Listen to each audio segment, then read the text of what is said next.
This is your weekly report on corruption in the Philippine government. A former barangay captain was gunned down in Barangay San Miguel here on Sunday morning, November 3rd. Police identified the victim as Dexter Doria Jimenez, 58, former barangay chairman of Barangay Gabon here. Investigation said Doria and his wife, Marites, 61, had just left the area with their friend, Marifel Espirito Hizon, on board a black Toyota Innova with license plates NOL 331 when a sedan arrived. The car stopped beside them and two men alighted and shot the victim, who died on the spot. Jimenez's wife was wounded and taken to a hospital. Hizon was unscathed. Police are looking at surveillance cameras in the area and conducting follow-up operations.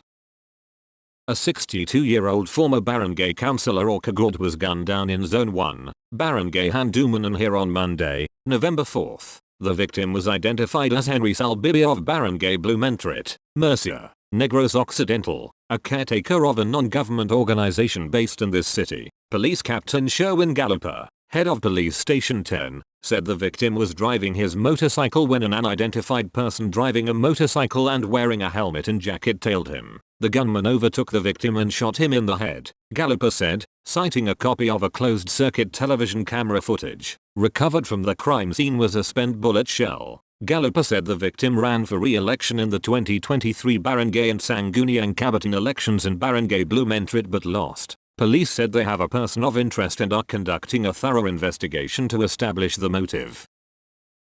After getting caught in a viral video slapping a Filipino worker during a raid last week at a suspected Philippine offshore gaming operator hub in Bataan, Presidential Anti-Organized Crime Commission spokesman Winston John Casio was relieved from his post on Monday, pending an investigation of the incident. Gilbert Cruz, PAOCC Executive Director, sacked Casio as their agency's mouthpiece and has ordered an investigation of the incident, which occurred last the 31st of October at Central One, a business process outsourcing company in Bagok, Bataan, suspected to be a POGO. Cruz directed Casio to submit a written explanation within 24 hours about his actions against the worker. The former spokesman issued a public apology yesterday following his removal from office. In an interview with Teleradio Sabasayo, Casio acknowledged that his actions were wrong. "I was really wrong there. In all honesty and fairness, my temper flared," he said in Filipino. "What I did was very wrong and I'm willing to face the music." In the 40-second video, Casio was seen admonishing a man,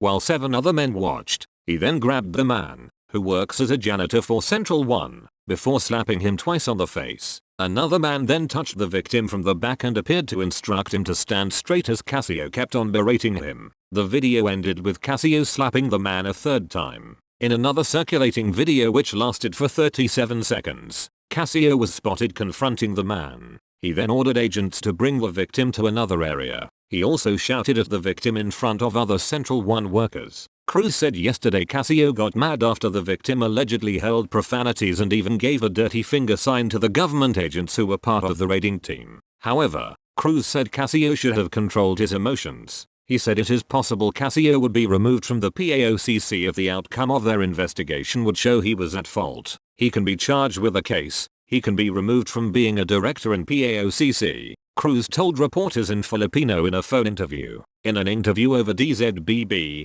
Casio said he heard shouts from the cafeteria of Central One after it was announced to the employees that they were being released. He then instructed one of his staff to check what was going on inside. Casio's staff returned after a few minutes and told him the employees allegedly shouted profanities, with one even giving a dirty finger sign. "So, I scolded them. Then, we identified the person who gave the dirty finger," he said. Casio brought the person who allegedly gave the dirty finger to the clinic, where he gave him 2 options. Either they would file a case of unjust vexation or slap him. As the victim was surrounded by Casio and 7 other men, he opted for the second punishment. "I said to the person, 'Man, I'll give you a soft husband and wife slap so we won't have to charge a case against you,'" Casio said. In the radio interview, Casio admitted to slapping the victim 3 times, but that they were soft slaps. However, the video showed the slaps Casio gave were far from soft. For Cruz, Casio should just have filed criminal cases against the victim instead of taking the matter into his own hands. "There's nothing in our laws that makes you choose between get charged with a case or get slapped or charged with a case or get beaten up," The executive director said, "The PAOCC is reaching out to the victim to get his side of the incident."